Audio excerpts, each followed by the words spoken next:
And we're live. Okay, so we'll go ahead and get started. Yep.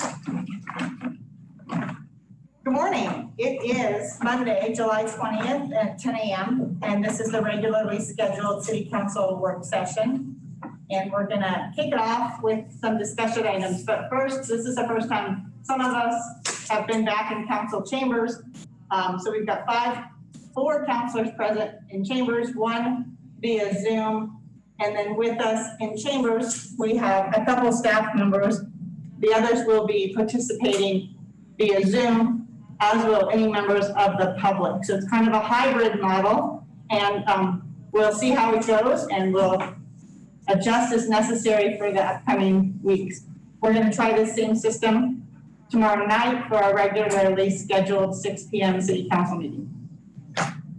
Okay, so the first thing on our agenda today for discussion items is the manhole rehabilitation bid award recommendation. So I'm going to ask Utilities Manager David Bries to give us the information. Thank you. Thank you, Mayor and City Council. Again, this is, we've been doing the manhole rehabilitation for several years. And this is to address the hydrogen sulfide deterioration of the manholes and stuff. So we extended the contract after we bid it out about 4 years ago for the last 3 years. And this year was time to rebid that out just to make sure our prices were competitive and that there wasn't additional products out there and contractors willing to do that. We did get two bids when we bid the project out. One from Concrete Conservation Inc. for $103,692.50. The second from a local company here of Silverback Industries for $99,060. We looked into the products and stuff that Silverback Industries was proposing, and those the manufacturers were not offering the 10-year warranty that the Spectra Shield offers. And we were a little bit concerned. The contractor stated that he was willing to provide a 10-year warranty, but not from the manufacturer and stuff. So that is, our recommendation is to award to Concrete Conservation Inc. In the amount of $103,000 or not to exceed $100,000, and we'll adjust the quantities. The quantities in the bid package were simply estimated quantities based on the manholes that we had identified. And as we get into the project, we will adjust those quantities and limit work to keep it below that $100,000, which was the budget number for manhole rehabilitation. With that, I'm going to take any questions the council has. Great, thank you. Yes, Mr. Bries, just for clarification, the hydrogen sulfide is a natural byproduct of the decomposing material in the lines, or is it because of a product we apply on the street? No, it is a natural component of the breakdown of the sewage as it gets into an anoxic zone. It creates, when it doesn't get aerated, it settles out into the pipe and stuff, and it creates the hydrogen sulfide gas.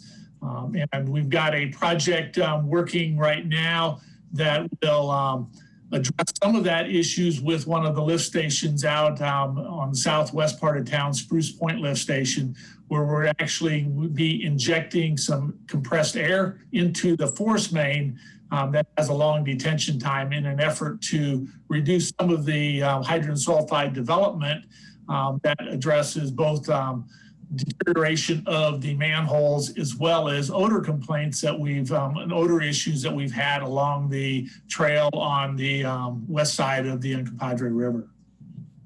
Excellent, thank you.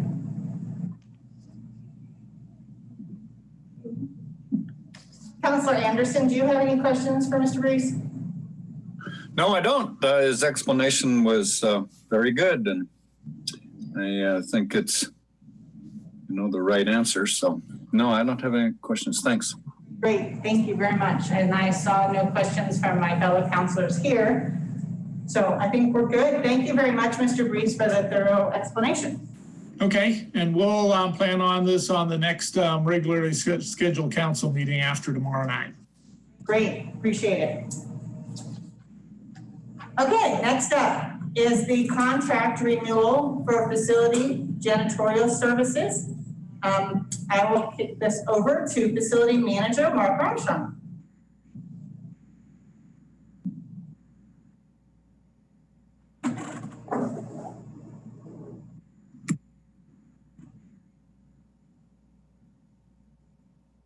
I'm not hearing him. It says he's talking. Yeah, it's asking him to unmute. Need to unmute your mic, Mark. Mark, There he is. there you go. All right, can you hear me now? Yes, sir. Okay, sorry about that. Good morning, Mayor and Council. Today I have a contract renewal recommendation regarding our janitorial services agreement. The current janitorial professional services agreement reached its original 3-year term on July 12th of this year. Aspen Enterprises, who is our contractor, has done an outstanding job for us during this first 3 years of their contract. And they are also holding their 2016 pricing if we are able to renew their agreement for another year with the option of 2 additional years. This is a professional services contract, so it does not have to go out for formal bid. But it's our recommendation that we renew this contract. They've done a very good job. All of their staff is CJIS trained to do work within the Montrose Police Department. Within this renewal, we will be adding additional services, which will be a once-a-week cleaning service at the wastewater treatment plant office building. The total for the services would be $78,689. We currently have $85,353 for janitorial services in the facilities internal service fund for 2020. So it stays within our budget. We'll be renewing obviously with the same company, and the scope of work outside of those at the wastewater treatment plant would stay the same. Great, thank you very much. Is that everything you've got for us? Yes, ma'am, that's it. Okay, just want to make sure I wasn't cutting you off. Okay, does anyone have any questions yet? It looks like. I do have. Mark, how do we handle the pavilion? The pavilion staff takes care of the cleaning there, sir. Okay, thank you. Mark, for clarification, could you explain the number of facilities that this janitorial service cleans, so people who didn't have access to the packet might have an idea of the extent of services that they're providing? Absolutely, yes. So currently they are cleaning all those facilities at the Civic Campus, which includes Montrose Police Department, Elk Civic Building, City Hall, and the City Hall Annex. They also clean the Public Works Shop, Lions Park Clubhouse, Black Canyon Golf Course, and the addition would be the wastewater treatment plant. Thank you. Great, thank you very much for that information. Are there any other questions for my fellow counselors? I don't see any. So thank you very much for joining us, Mr. Armstrong, and giving us that information. I should see this officially on an upcoming council meeting to vote on. Okay, great, thank you. Okay, those were our only 2 discussion items for today. And so now we're going to go to general city council discussions. I'm going to start with council members and go down and see who's got something they want to talk about. Sure.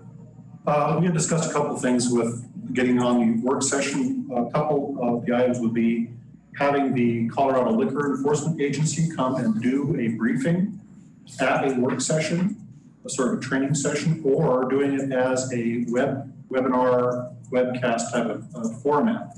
Just curious if any progress has been made on that, if we have any kind of information.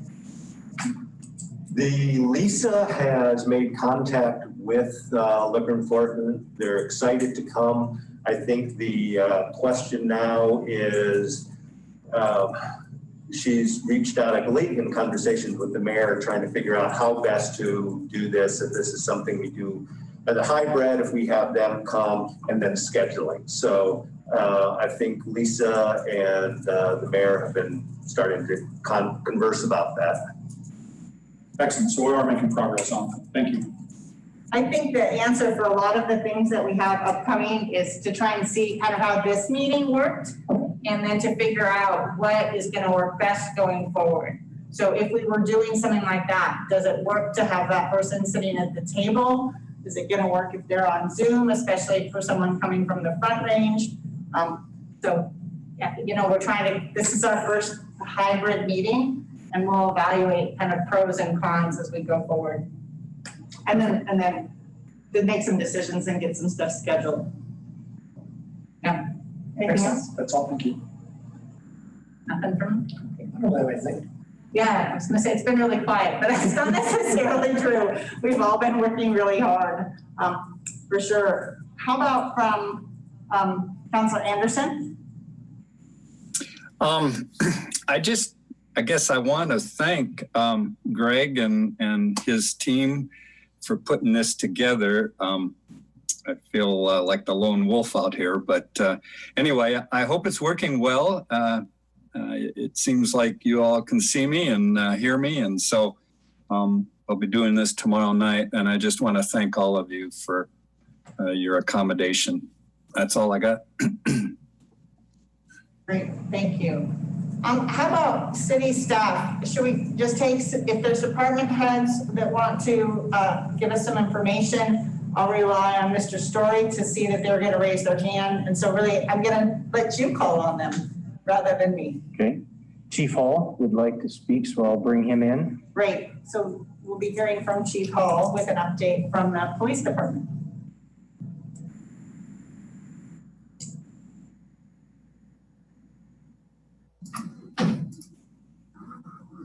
Good morning, everyone. Can you hear me? Yes, good morning. Morning. So I wanted to give city staff and council really just an overall update on the governor's executive order 2020-138, the mandatory mask wearing directive in public indoor spaces. I've seen a few emails back and forth, and I know that this is a topic certainly of discussion. So Friday, the police department and city management team did attend a conference call with the public safety director, Stan Hilke, also the governor and the director of CBI, John Camper, just to discuss really what this looks like for the state of Colorado and local communities as this is rolled out. And really, law enforcement's role, although there is an enforcement component, at least my belief, and this is really from our state leaders, is it's more of we want to educate and inform. We certainly don't want to be involved in physical altercations over this order. And so the directive to our police officers has been really that. So over the weekend, I can tell you, really it was pretty good. We had probably 10 to 12 different calls for service responding to individuals who felt that the mask order was being violated. And I would probably categorize or put them into three different categories. There were individuals or citizens that called that just had questions about the mask order, the do's and don'ts and what they could do. And certainly we answered those as best as we could. I'd say the second category is citizens. We did have a few of these who called to say that there may be a business who either wasn't mandating that employees wore masks and or really wasn't enforcing customers who came into their business or indoor space to wear a mask. And so the direction to our police officers and this has been consistent really with how we've worked with Montrose County Public Health through this entire crisis, is that if it has to do with just general non-compliance, business or citizens inside of an indoor public space, that those complaints need to be directed to the Montrose County Public Health and Jim Austin. And just for our community, that phone number that he can be reached at is 970-252-5011 or jaustin@montrosecounty.net. And so we would refer our citizens to contact Mr. Austin for a situation like that. And then the third situation, and we did have a few of these, individuals who would enter a store or a business and then were non-compliant, and an employee or store owner would contact that individual, ask them to remove themselves, go get a mask, and then they could come back in. And that situation then became argumentative. We did respond to, I would say, maybe 3 of those situations. None of those situations escalated anywhere close to any type of enforcement action.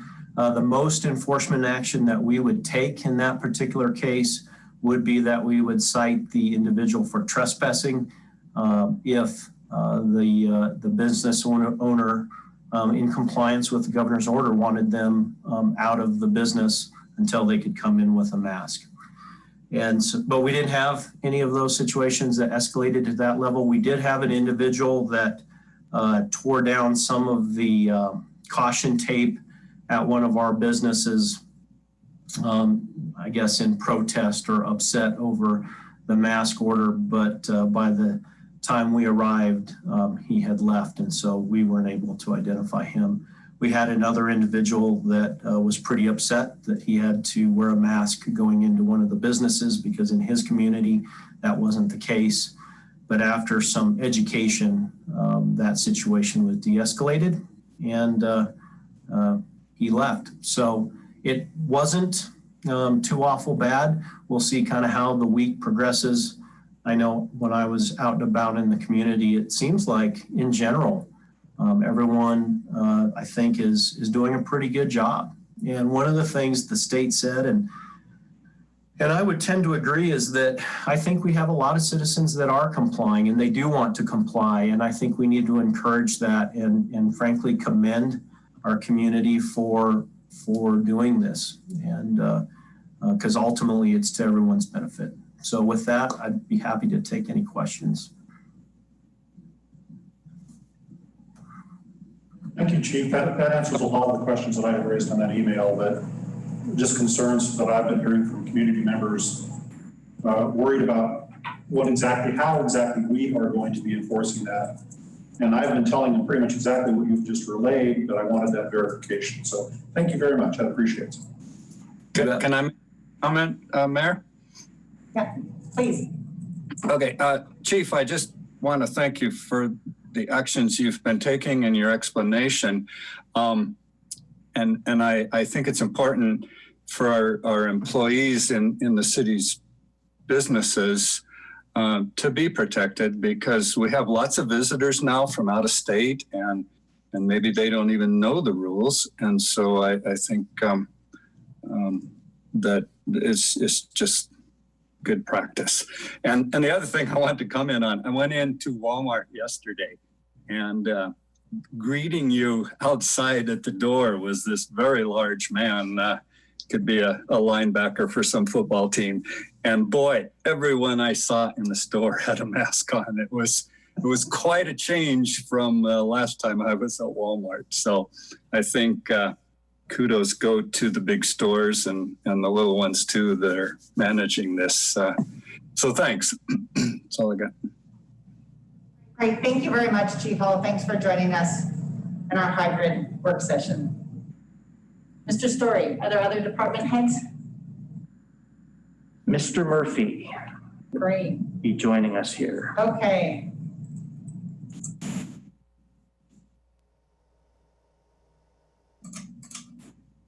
Good morning, Scott Murphy. How is the city's engineering department? Oh, we're good. Plugging right along. I was just very excited to report We've been waiting on this valve at the Cerro Dam for 9 months now, and it showed up completely unannounced on Friday. So working with Bossert Park, we might get it at least half full this year, which would be fantastic given kind of how everything unfolded. So finally, that's finally moving, which is great. Great. It showed up unannounced, but does that mean you can put it in pretty soon? Yeah, they're already working on it. Yep. So it's in. There's a couple pieces missing still, but the big unit is here, which is fantastic news. I can sleep again. So. Great. Anything else? The underpass at the West Main Trail looks fantastic. Yeah, it's generally complete. We had them working on the facing of the top concrete. We got to wait a little bit for that to cure before we can coat it, but that'll also get coated, and then we'll put on the anti-graffiti clear coat. That'll generally wrap that up. We have some down there doing some cleanup today, some pressure washing and all that to put a bow on it. But yeah, that's generally complete.